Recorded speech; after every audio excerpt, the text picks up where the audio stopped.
오늘 이 아침에 우리에게 주신 하나님의 말씀은 출애굽기 9장 8절에서 12절까지의 말씀, 우리 다 같이 한 목소리로 합독하시겠습니다. 시작.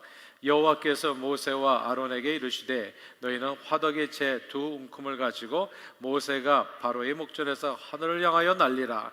그 재가 애굽 온 땅에 티끌이 되어 애굽 온 땅의 사람과 짐승에게 붙어서 악성 종기가 생기리라.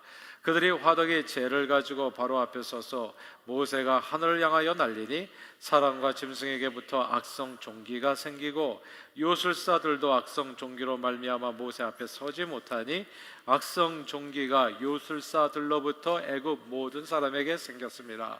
그러나 여호와께서 바로의 마음을 완악하게 하셨으므로 그들의 말을 듣지 아니하였으니 여호와께서 모세에게 말씀하신 것 같더라. 아멘. 하나님 아버지, 오늘은 악성 종기와 요술사들이라는 제목으로 말씀을 나눕니다.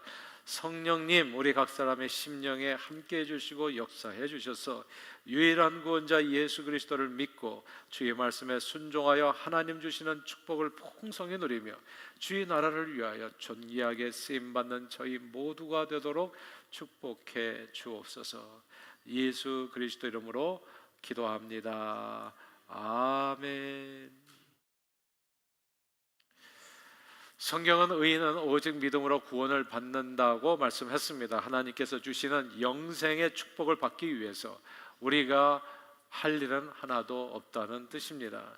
오직 하나님께서 보내신 예수 그리스도를 내 마음의 구원자와 주님으로 믿고 영접하기만 하면 됩니다. 그런데 예수를 믿기만 하면 구원을 얻는다고 하니까 그 말씀을 악용하여 예수 믿는 것을 나중으로 미루는 사람들이 있습니다. 몸이 건강하고 젊을 때는 하나님을 떠나서 하고 싶은 일을 마음대로 하고 살다가 마치 십자가에 달린 예수님 우편에 있었던 강도처럼 죽을 때쯤 되어서 예수님을 믿고 천국에 가면 되지 않겠나 생각하는, 이렇게 생각하는 얌체 같은 사람들이 있는 겁니다. 젊고 건강할 때는 봉사, 전도, 선교, 섬김, 헌신 다 뒤로 미루고 오늘 자기에게 주어진 인생을 마음껏 즐기고 살다가 은퇴하고 나서 할 일이 별로 없을 때쯤 되면 그때는 좀 심심해지지 않겠나, 그때쯤 돼서 주님을 위해서 살겠다고 말하는 사람들도 있습니다. 여러분들은 이런 사람들에 대해서 어떻게 생각하시나요? 오늘 본문은 애굽 땅에 내린 6번째 재앙입니다. 모세와 아론이 화덕의 재를 두 움큼쯤 지어서 하늘을 향해서 날리니까 사람과 짐승에게 붙어서 악성 종기가 생겼다는 말씀입니다. 오늘 본문의 악성 종기로 번역된 히브리어는 불에 탄다, 뜨거워진다, 끓는다 라는 말에서 유래한 단어입니다. 그래서 이 피부 질환은 고열과 더불어서 피부가 붉게 부풀어 오르면서 심한 가려움증과 함께 물집이 생기고 극심한 통증을 유발하는 발진이 생기는 무서운 피부병을 뜻합니다. 그 증세가 오늘날의 그 통증의 왕이라고 불리우는 대상포진과 수포가 생기고 어마어마하게 발진이 일어나면서 고통을 주는 그 대상포진과 매우 흡사한 질병인 겁니다. 이런 악성 종기가 생기면 사람들을 만나는 것 자체가 어려워지지요. 대화도 어렵고 식사도 어렵고 일상생활이 힘들어집니다. 그리고 이 전염성이 있는 악성 종기는 공동체 생활을 어렵게도 만듭니다. 그런 악성 피부 질환이 요술사에게 생겨서 이제 요술사들은 모세 앞에 설 수 없게 되었습니다. 오늘 본문 출애굽기 9장 11절 말씀이거든요. 함께 읽겠습니다. 시작. 요술사들도 악성 종기로 말미암아 모세 앞에 서지 못하니 악성 종기가 요술사들로부터 애굽 모든 사람에게 생겼습니다. 아멘. 여기서 악성 종기로 말미암아 요술사들이 모세 앞에 서지 못했다, 이 구절을 주목해야 됩니다. 우리는 이 말씀을 통해서 애굽에 내리는 재앙의 강도가 점점 심해지고 있다는 사실을 알게 됩니다. 사실 애굽에 임한 처음 4가지 재앙까지는 모두 생명에는 큰 지장을 주지 않는 그런 재앙들이었습니다. 그저 삶이 조금 불편해지는 재앙들이었죠. 나일강이 피가 되는 재앙은 강 주변의 지하수를 파가지고 물을 구할 수 있었습니다. 개구리, 이, 파리 재앙도 징그럽거나 혹은 피부가 가렵고 괴로운 정도에 그치는 것들이었습니다. 그러나 가축에게 생긴 심한 돌림병이 이 다섯 번째 재앙부터는 이전과는 또 다른 차원의 재앙입니다. 왜냐하면 짐승이나 사람의 심한 고통 속에 목숨을 잃을 수 있는 재앙이었기 때문입니다. 모세는 애굽 왕 바로를 찾아가 여호와 하나님의 이름으로 지팡이를 던져서 뱀이 되게 하고 손을 품에 넣었다 뺄 때 나병이 발병하게 하는 이적을 보이면서 살아계신 하나님의 말씀을 전했습니다. 그때 애굽 왕 바로와 그의 백성들이 하나님의 말씀을 잘 들었다라면, 순종했더라면 그 후에 임하는 이 모든 재앙들은 다 면할 수 있었을 겁니다. 그러나 애굽 왕 바로는 애굽의 요술사들을 앞세워 모세가 전한 하나님의 말씀을 듣지 않고 오히려 대항했습니다. 애굽 왕 바로는 하나님을 믿고 하나님의 말씀에 순종하는 대신에 애굽의 요술사들을 더 의지했던 것입니다. 사사건건 애굽의 요술사들은 하나님 하시는 일을 흉내내면서 애굽 왕 바로를 도왔습니다. 그런데 세 번째 재앙인 티끌이 이가 되는 재앙으로부터는 애굽의 요술사들도 하나님의 권능을 흉내낼 수 없었습니다. 그리고 여섯 번째 재앙에 이르러서는 악성 종기로 인해 아예 하나님의 사람 앞에 설 수조차 없게 되었습니다. 지금까지 애굽 왕 바로는 가장 능력이 뛰어난 이 요술사들을 믿고 의지해서 애굽 땅을 통치하면서 살아왔는데, 자기가 믿고 의지했던 그 요술사들이 자기 앞에서 한순간에 다 사라져버린 겁니다. 사랑하는 여러분, 인간은 누구나 하나님을 믿고 의지하지 않을 수 있는, 하나님을 믿고 의지하지 않을 수 있는 이유를 누구나 다 한두 가지씩은 다 가지고 있습니다. 젊은 사람은 하나님을 믿기보다는 자기 젊음과 패기, 그리고 자기의 강력한 체력을 믿고 살려고 합니다. 머리가 좋은 사람은 하나님보다도 인간의 지혜와 지식을 의지하지요. 재물이 많은 사람은 돈을 의지하고, 권력자들은 자기 권세와 주변에 있는 탁월한 인재들을 의지합니다. 그러나 성경은 우리가 믿고 의지할 분은 오직 한 분, 예수밖에 없다고 말씀합니다. 성경은 하나님이 세상을 이처럼 사랑하사 독생자를 주셨으니 누구든지 저를 믿으면 멸망치 않고 영생을 얻는다 말씀했습니다. 이 말씀을 거꾸로 이해하면 이 말씀은 예수를 믿지 않는 자에게는 영생이 없고 멸망한다라고도 이해할 수 있습니다. 그러므로 예수는 믿어도 좋고 안 믿어도 좋은 분이 아닙니다. 하나님의 말씀은 순종해도 좋지만 순종하지 않아도 괜찮은 것이 아닙니다. 물을 떠난 물고기가 살 수 있을지 모르지만 하나님을 떠난 인생은 그가 누가 되었든 사는 길이 없기 때문입니다. 애굽 왕 바로는 당시 세계 최고의 권력자였습니다. 세상은 그의 말로 움직였습니다. 애굽 왕 바로가 그의 힘과 권세로 이 세상에서 못할 일은 없었습니다. 그러나 태산이 아무리 높다고 하더라도 하늘 아래 메이로다라는 말처럼 이 세상에 어떤 힘 있는 권력자도 하나님 앞에서는 연약한 피조물에 불과합니다. 흙으로 지음받은 피조물인 인생은 그가 누구든 자기 스스로의 힘으로 영원한 생명 얻을 수 없고 참된 평화와 위로와 행복을 누릴 수 없습니다. 피조물인 인간은 일평생 무엇을 의지하고 살았던 상관없이 누구나 죽습니다. 그리고 죽음 앞에 선 인간은 평생 자기가 의지하고 산 것이 무엇이든 그 모든 것이 헛될 뿐이라는 사실을 깨닫게 되지요. 젊은이가 의지했던 젊음은 오래가지 못합니다. 한때 사람들의 인정을 받았던 빛나는 외모도 세월과 함께 그 빛이 다 시들어갑니다. 나이가 들어가면서 먹는 것, 보는 것, 마시는 것, 듣는 것이 다 약해집니다. 일평생 의지하고 살았던 재물이 아무 소용없다는 것을 깨닫는 순간이 반드시 옵니다. 남편이나 아내, 친구나 형제, 자식을 의지하면서 살았던 사람들도 죽음 앞에서 그 모든 사람들이 다 자기를 떠나는 것을 경험하게 됩니다. 그러나 모든 것을 잃게 되는 순간에 마지막에 보이는 것은 언제나 오직 한 분, 예수 그리스도 그것뿐입니다. 아무도 우리 각 사람을 영원한 나라로 인도해 줄 수 없는데 하나님께서는 우리를 이처럼 사랑하사 독생자 예수 그리스도를 이 땅에 보내주시고 그분의 십자가 보혈로 우리 모든 죄를 다 씻어 예수를 믿는 모든 사람에게 영생을 선물로 주신 것입니다. 그러므로 예수는 믿어도 되고 안 믿어도 되는 분이 아닙니다. 하나님의 말씀은 순종해도 되지만 순종하지 않아도 괜찮은 것이 아닙니다. 물을 떠난 물고기는 살 수 있을지 모르지만 하나님을 떠난 인생은 그가 누가 되었든 사는 길이 없습니다.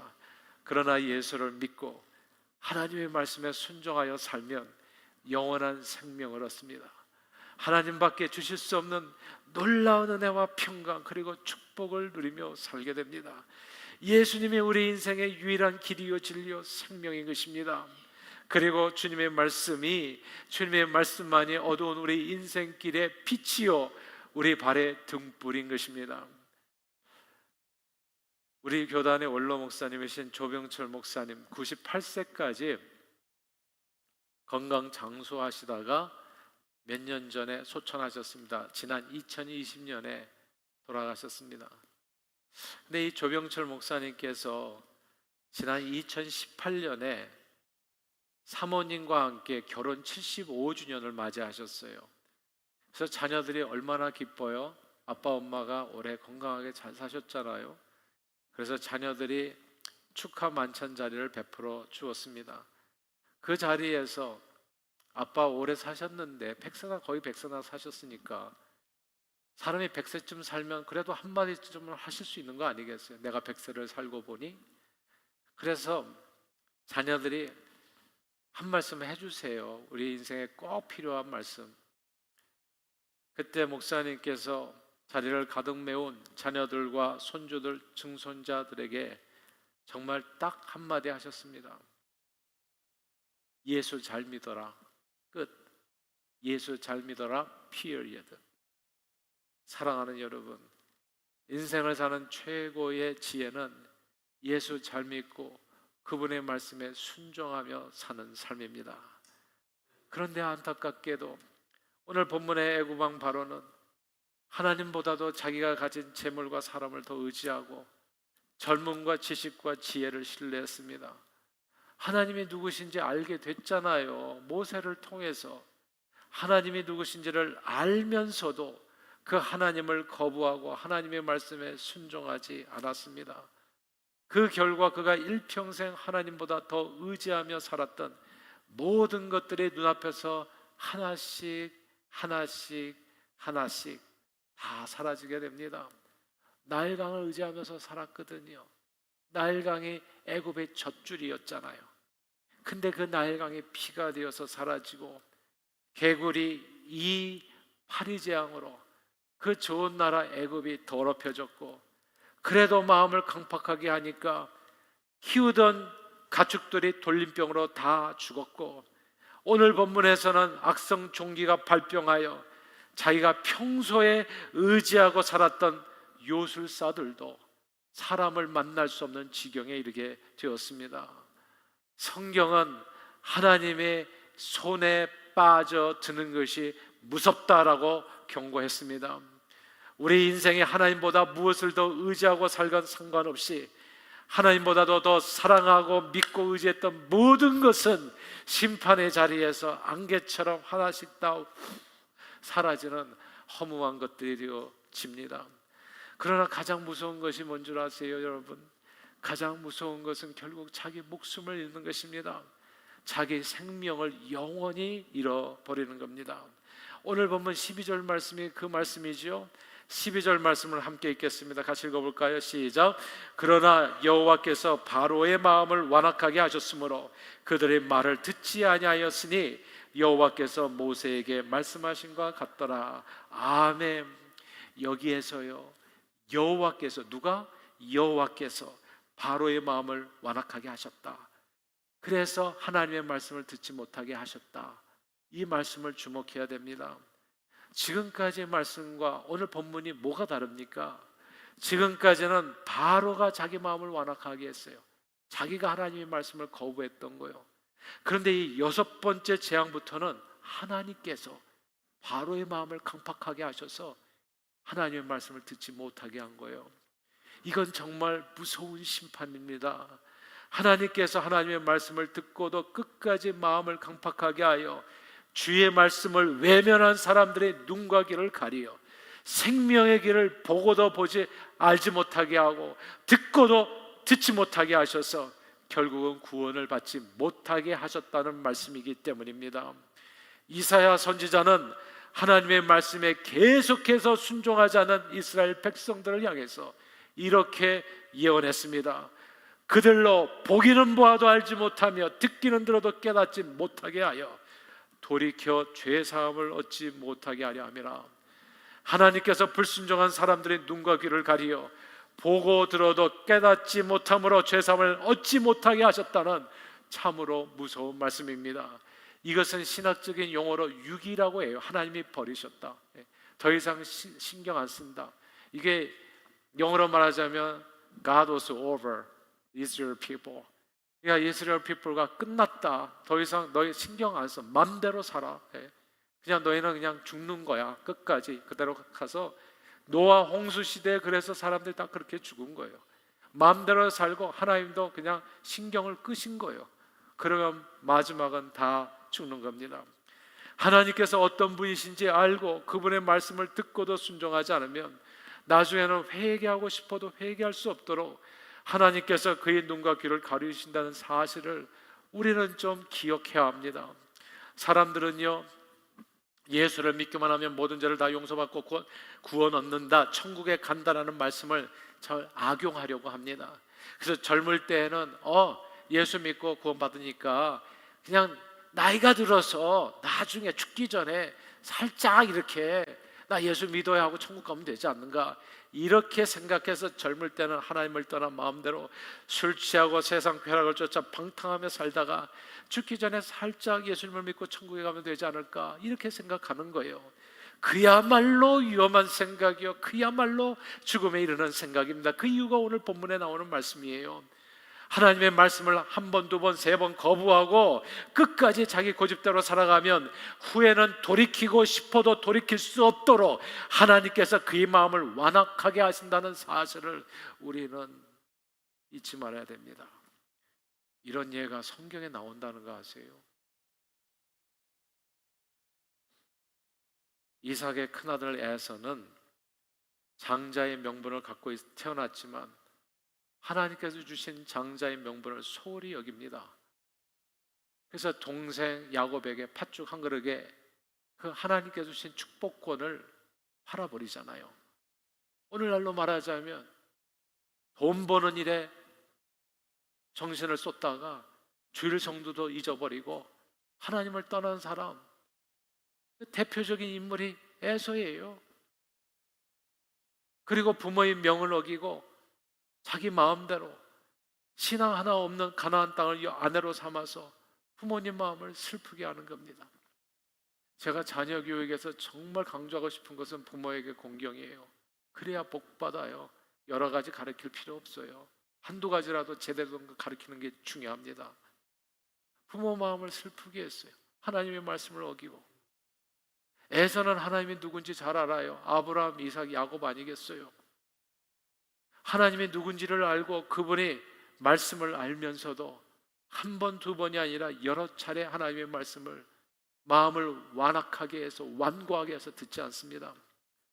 그러자 결정적인 순간에 하나님께서 아버지 이삭의 눈을 가리워 버립니다.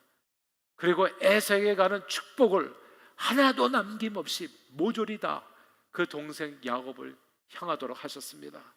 그리고 성경은 하나님께서 야곱을 사랑하고 에서를 미워하였다 말씀했습니다. 이스라엘 초대왕인 사울왕은 탁월한 인재였지만 그는 사무엘 선지자가 전한 하나님의 말씀을 듣지 않았습니다. 한 번, 두 번, 세 번, 네 번 불순종이 이어지니까 하나님께서 그의 눈과 귀를 막아서 더 이상 하나님의 말씀을 듣지 못하게 하셨습니다. 나중에는 하나님의 소리가 들리지 않으니까 엔돌에 신접한 여인을 찾아가잖아요. 그리고 그는 블레셋과의 전투를 치르다가 길보아 산에서 자기 세 아들과 함께 죽었습니다. 출애굽한 이스라엘 백성들은 하나님의 말씀을 불순종합니다. 한 번, 두 번, 세 번, 네 번, 다섯 번 계속 불순종하다가 가데스 바네아 광야 앞에서 가나안 땅을 정탐하고 돌아온 12명의 지도자들 중 10명이 부정적인 보고를 하니까 모두 하나님의 말씀을 믿지 않고 모세와 아론을 원망했습니다. 그러자 그 어떤 방법으로도 돌이킬 수 없이 하나님께서는 여호수아와 갈렙만 빼고 그 사람들 모두를 40년 동안 광야 생활 끝에 모조리 다 광야에서 죽게 하셨습니다. 하나님은 업신여김을 당치 않으세요. 사람이 무엇으로 심든지 그대로 거두게 하십니다. Fear of the Lord, Fear of the Lord. 여호와를 경외하는 것이 지혜의 근본입니다. 사랑이 풍성하신 하나님이시지만 그 풍성하신 하나님의 사랑을 업신여기고 악용하는 사람들에게는 하나님께서 또 갚으시는, 사람이 무엇으로 행한 대로 그대로 갚으시리라. 이게 성경 말씀인 겁니다. 그러므로 예수를 믿기만 하면 구원을 얻는다, 이 말씀을 악용해서 일평생 자기 맘대로 세상 쾌락을 쫓아 살다가 마지막 순간에 예수 믿고 천국 가면 될 것이 아니냐는 말은 참으로 위험한 발상입니다. 하나님을 알고도 하나님의 말씀을 의도적으로 거부한 사람들은 죄송합니다만 사는 길이 없어요. 성경 말씀 인용하겠습니다. 히브리서 6장 5절 이하의 말씀. 하나님의 선한 말씀과 내세의 능력을 맛보고도 타락한 자들은 다시 새롭게 하여 회개하게 할 수 없나니 이는 그들이 하나님의 아들을 다시 십자가에 못 박아 드러내놓고 욕되게 함이라 말씀했습니다. 그러므로 성경은 오늘 너희가 그 음성을 듣거든 너희 마음을 제발 완고하게 하지 말라, 제발 완고하게 하지 말라, 이렇게 사정하는 거예요. 여기서 중요한 단어가 뭡니까? 오늘이라는 단어예요. 오늘. 사랑하는 여러분, 오늘 일을 내일로 미루어서는 안 됩니다. 오늘 예수를 믿어야 됩니다. 오늘 주님의 말씀에 순종해야 됩니다. 오늘 지금 이 순간이 중요해요. 모든 인생은 생로병사합니다. 우리는 이 땅에서 팽팽한 젊음으로 천년만년 사는 것이 아닙니다. 한 번 죽는 것은 사람에게 정하신 것이요 그 후에는 심판이 있습니다. 그러므로 매일 매 순간 오늘 예수 안에서 주의 말씀을 따라 사는 것이 중요합니다. 거짓말쟁이요 살인자인 마귀는요 늘 예수님을 믿고 따르는 길을 언제나 마치 십자가 진 같은 고생길이라고 사람들을 속였어요. 그 영혼을 죽음의 길로 인도합니다. 그래서 고생길인데, 예수 믿는 길이 하나도 재미없는 길인데 그 길을 왜 지금부터 젊었을 때부터 가려고 하냐? 이게 마귀가 하는 속임수예요.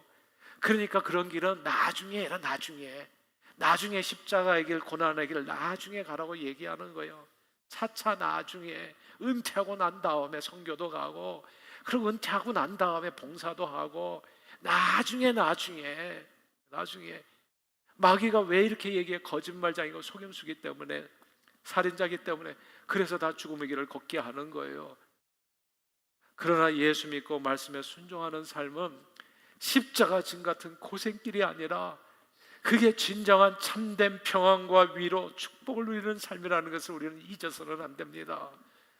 십자가 죽음의 길은요 이미 예수님이 십자가에서 2000년 전에 다 치러주신 거예요. 예수님은 오히려 이렇게 말씀하셨습니다. 이게 마귀 말이 아니라 예수님의 말씀. 수고하고 무거운 짐진 자들아 다 내게로 오라, 내가 너희를 쉬게 하리라. 이게 예수님의 말씀이에요. 예수를 믿고 말씀에 순종하는 길은 수고하고 무거운 모든 짐을 내려놓고 하나님 주시는 은혜를 풍성하게 누리며 주 안에서 즐겁고 복된 삶을 살아가는 길이, 그게 신앙생활인 겁니다. 실제로 예수를 믿었던 사람들이 다 복을 받았습니다.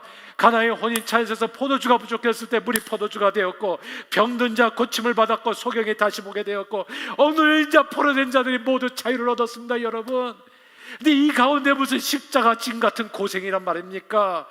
그리고 예수 십자가 보혈로 인해서, 그 공로로 인해서 죽을 수밖에 없는 모든 죄인들이 죄를 사하여 주시는 것과 몸이 다시 사는 것과 영원히 사는 것을 믿사옵나이다. 그 축복을 얻게 된 거예요. 예수 믿는 것은 마귀가 이야기하는 것처럼, 또 세상 사람들이 착각하는 것처럼, 그리고 교회 다니는 몇몇 사람들이 오해하는 것처럼 고리타분하고 재미없고 고통과 희생만 따르는 고난의 길이 아닙니다, 여러분. 저는 예수 믿기 전에 그랬어요. 진짜 고리타분한, 하도 재미가 없어서 재밌는 일 찾아다녔어요. 인생에 만족이 없었다는 말이에요. 춤을 추어도 자 떠나자 동해 바다로 고래 잡으러, 그래가지고 술 마시고 방탕하게 살아도 만족이 없었어요. 그게 무슨 참된 평화는, 세상에서 주는 평화는 진짜 허접한 거라는 것을 알았어요. 늘 죽고 싶었단 말입니다. 어둠이었습니다. 해방이 아니었다고요. 죄에 매여 있는 노예처럼 살아가는 삶이었습니다. 예수 믿는 사람의 삶이 십자가 짐이 아니라는 얘기예요. 예수 십자가 앞에서 내 모든 죄의 짐을 다 내려놓고 나서 진정한 평화를 얻게 됐습니다. 예수 믿는 삶은 은혜와 평강과 축복이 넘치는 삶입니다. 심지어 예수 뒤를 따르다고 내가 주는 짐은 쉽고도 가볍다고 얘기하잖아요. 주님께서 주는 사명의 짐은 있어요. 그러나 예수 뒤를 따르는 이 고난을 만난다고 할지라도 그 고난들은 장차 나타날 영광에 좋게 비교할 수 없는 그런 고난에 불과합니다. 우리가 그런 얘기 하잖아요. 젊었을 때 고난은 사소도 해야 된다. 주의 나라를 위한 고난은 모든 생명을 바쳐서 살 만한 가치가 있는 고난이기 때문에 오히려 변장된 축복일 뿐입니다.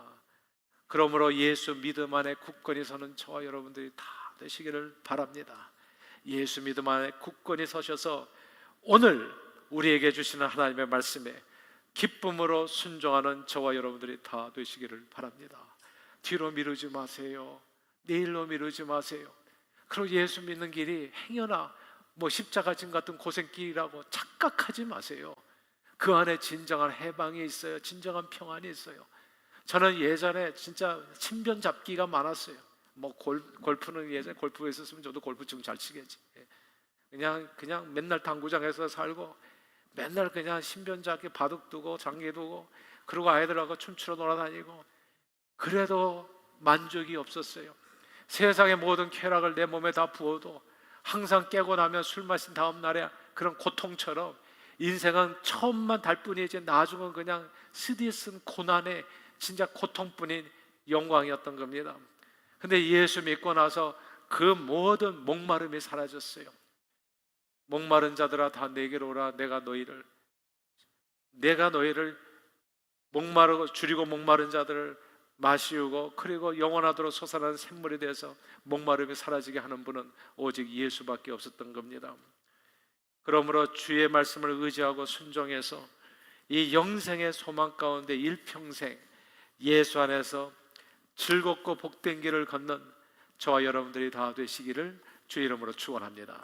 하나님 아버지, 죄 안에서 죽을 수밖에 없는 인생들을 불쌍히 여겨 구원자 예수님을 보내주시고 그분을 믿는 믿음 안에서 주의 말씀에 순종하여 영생의 축복을 받아 누리게 해주신 은혜에 감사와 찬송과 영광을 올려드립니다. 늘 우리 안에 순종의 영을 충만케 부어주셔서 하나님의 말씀에 순종하게 하심으로 예수 안에 즐겁고 복된 삶을 주님 앞에 서는 그날까지 누리며 그 주님을 온 세상에 증거하는 일에 쓰임받는 저희 모두가 되도록 축복해 주옵소서. 예수 그리스도의 이름으로 기도합니다. 아멘.